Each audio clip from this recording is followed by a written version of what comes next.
ನಮಸ್ಕಾರ ಸ್ನೇಹಿತರೆ, 5ನೇ ದಿನದಾಟದಲ್ಲಿ ಭಾರತದ ಬೌಲಿಂಗ್ ಬಿರುಗಾಳಿಗೆ ತತ್ತರಿಸಿತು ಬಾಂಗ್ಲಾ ಪಡೆ. ಸರಣಿ ಗೆಲುವಿಗಾಗಿ ಅಲ್ಪ ಟಾರ್ಗೆಟ್ ಪಡೆದುಕೊಂಡಿತು ಟೀಮ್ ಇಂಡಿಯಾ. ಹಾಗಾದ್ರೆ ಸುದ್ದಿಯ ಸಂಪೂರ್ಣ ಮಾಹಿತಿ ಏನು ಎಂಬುದನ್ನ ಇವತ್ತಿನ ಈ ಒಂದು ವಿಡಿಯೋದಲ್ಲಿ ತಿಳಿಸ್ಕೊಡ್ತಾ ಹೋಗ್ತೀನಿ.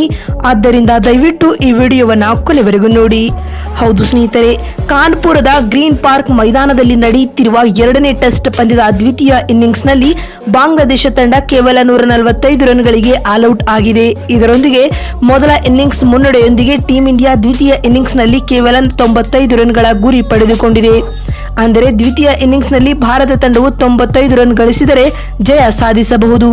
ಇದಕ್ಕೂ ಮುನ್ನ ಈ ಪಂದ್ಯದಲ್ಲಿ ಟಾಸ್ ಗೆದ್ದ ಟೀಂ ಇಂಡಿಯಾ ನಾಯಕ ರೋಹಿತ್ ಶರ್ಮಾ ಮೊದಲು ಬೌಲಿಂಗ್ ಆಯ್ದುಕೊಂಡರು. ಅದರಂತೆ ಇನ್ನಿಂಗ್ಸ್ ಆರಂಭಿಸಿದ ಬಾಂಗ್ಲಾ ತಂಡವು ಮೊದಲ ದಿನದಾಟದಲ್ಲಿ 35 ಓವರ್ಗಳಲ್ಲಿ 3 ವಿಕೆಟ್ ಕಳೆದುಕೊಂಡು 107 ರನ್ ಕಲೆ ಹಾಕಿತ್ತು. ಈ ವೇಳೆ ಮಂದ ಬೆಳಕಿನ ಕಾರಣ ಪಂದ್ಯವನ್ನ ಸ್ಥಗಿತಗೊಳಿಸಲಾಗಿತ್ತು.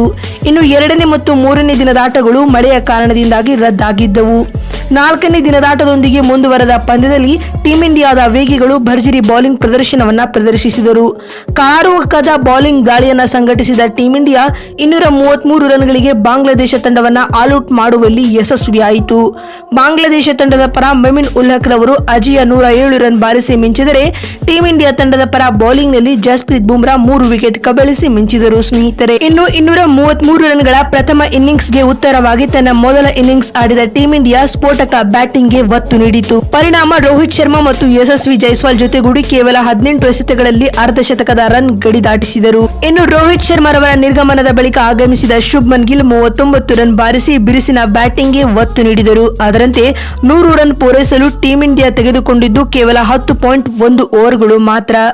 ಆ ಬಳಿಕ ಬಂದ ವಿರಾಟ್ ಕೊಹ್ಲಿ 35 ಎಸೆತಗಳಲ್ಲಿ 47 ರನ್ ಬಾರಿಸಿದರೆ ಕನ್ನಡಿಗ ಕೆಎಲ್ ರಾಹುಲ್ 43 ಎಸೆತಗಳಲ್ಲಿ 2 ಭರ್ಜರಿ ಸಿಕ್ಸರ್ ಹಾಗೂ 7 ಫೋರ್ಗಳೊಂದಿಗೆ 63 ರನ್ ಚಚ್ಚಿದರು. ಈ ಮೂಲಕ 33.4 ಓವರ್ಗಳಲ್ಲಿ 285 ರನ್ ಗಳಿಸಿ ಟೀಂ ಇಂಡಿಯಾ ಇನ್ನಿಂಗ್ಸ್ ಡಿಕ್ಲೇರ್ ಘೋಷಿಸಿತು.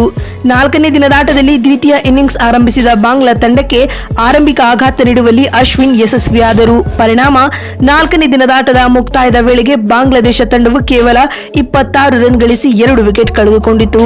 ಅದರಂತೆ 5ನೇ ದಿನದಾಟದ ಆರಂಭದಲ್ಲೇ ಮೆಮಿನ್ ಉಲ್ ಹಕ್ ರವರು 2 ರನ್ ಬಾರಿಸಿ ಅಶ್ವಿನ್ ರವರಿಗೆ ವಿಕೆಟ್ ಒಪ್ಪಿಸಿ ಹೊರನಡೆದರು.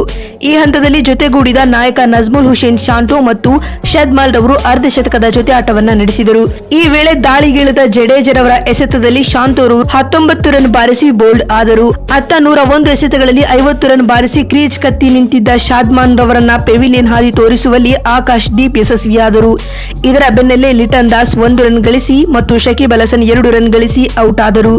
ಈ ಹಂತದಲ್ಲಿ ಕ್ರೀಸ್ ಕಚ್ಚಿ ನಿಂತ ಮುಷ್ಫಿಕುರ್ ರಹೀಂ 63 ಎಸೆತಗಳನ್ನು ಎದುರಿಸಿ 37 ರನ್ ಕಲೆ ಹಾಕಿದರು. ಅಂತಿಮವಾಗಿ ಬಾಂಗ್ಲಾ ತಂಡವು 146 ರನ್ಗಳಿಗೆ ಆಲ್ಔಟ್ ಆಗಿದೆ. ಟೀಂ ಇಂಡಿಯಾ ತಂಡದ ಪರ ರವೀಂದ್ರ ಜಡೇಜಾ, ರವಿಚಂದ್ರನ್ ಅಶ್ವಿನ್ ಮತ್ತು ಜಸ್ಪ್ರೀತ್ ಬುಮ್ರಾ ತಲಾ 3 ವಿಕೆಟ್ ಪಡೆದುಕೊಂಡರು. ಇನ್ನು ಮೊದಲ ಇನ್ನಿಂಗ್ಸ್ ನಲ್ಲಿ 52 ರನ್ಗಳ ಮುನ್ನಡೆ ಸಾಧಿಸಿದ್ದ ಟೀಂ ಇಂಡಿಯಾ ಇದೀಗ ದ್ವಿತೀಯ ಇನ್ನಿಂಗ್ಸ್ ನಲ್ಲಿ 95 ರನ್ ಕಲೆ ಹಾಕಿದರೆ ಪಂದ್ಯವನ್ನ ಗೆಲ್ಲಬಹುದಾಗಿದೆ ಬಂಧುಗಳೇ.